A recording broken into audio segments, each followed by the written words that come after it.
विश्वास है तो कंकर में शंकर है, विश्वास है तो खंबे में नरसिंह भगवान है, विश्वास है तो जल में गंगा है, गंगा जल,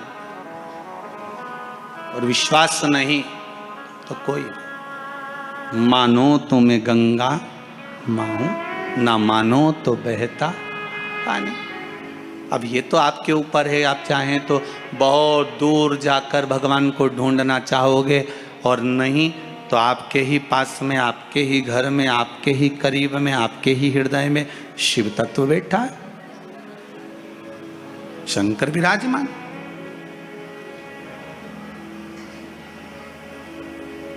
आप उसको ढूंढो।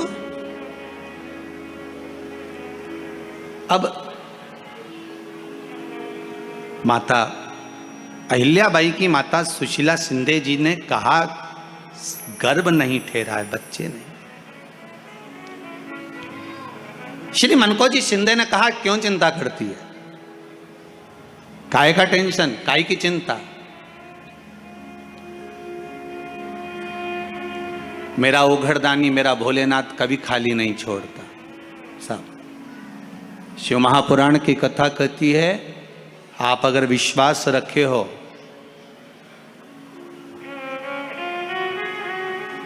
सफेद आंकड़े की जड़,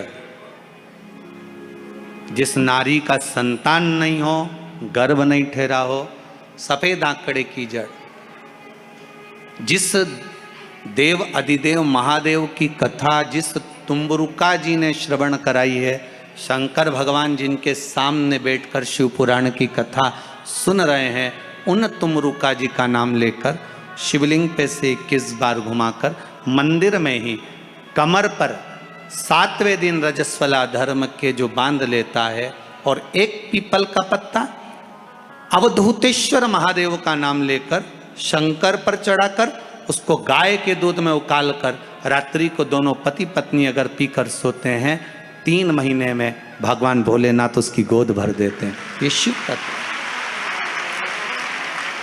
शंकर देता जरूर है।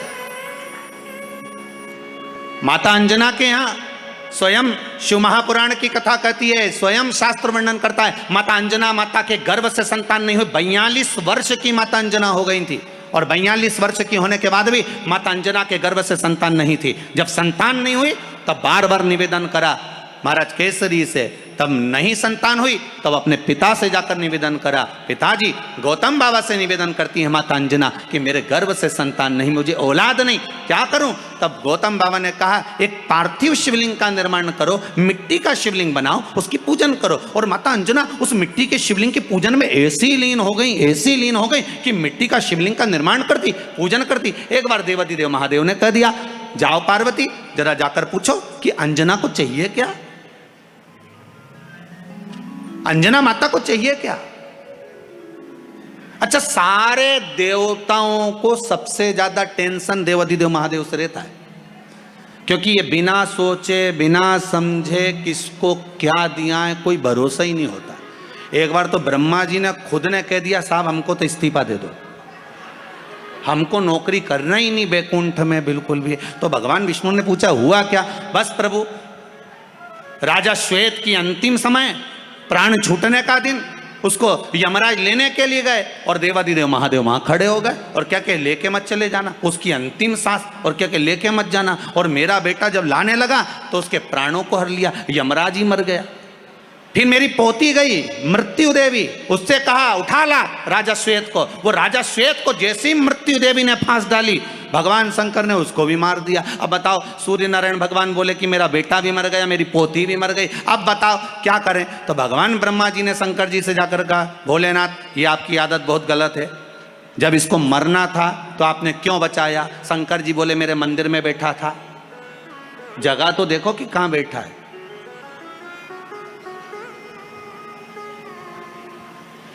ब्रह्मा जी ने भगवान विष्णु से कहा हमको ये काम नहीं करना, आप तो हमारा इस्तीफा स्वीकार करो। भगवान विष्णु ने शंकर जी से कहा भोलेनाथ जी अब इनके बेटे को, सूर्य नारायण के पुत्र को और पोती को जीवित करो। शंकर भगवान करे एक शर्त पर जीवित करूंगा, जहां मेरा भजन हो रहा हो, जहां मेरी कथा हो रही हो, अगर कोई महामृत्युंजय मंत्र का जाप कर रहा हो, श्री शिवाय नमस्तुभ्यम जप रहा हो, शंकर का पंचाक्षर मंत्र नमः शिवाय जप रहा हो, शंकर जी कहते हैं उस समय पर मृत्यु उसको ना घेरे।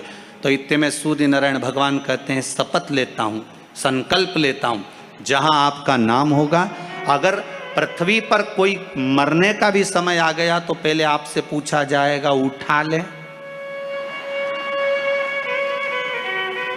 तुम बोलोगे तो बात दूसरी है। शंकर जी बोले हम बताएंगे तो उठाना, हम बोल दें अगर ये शंकर जी का नाम जप रही है और पड़ोसन नी जप रही है तो हम इशारा कर देंगे बाजू वाली को उठा लो। तुम टेंशन मत ले।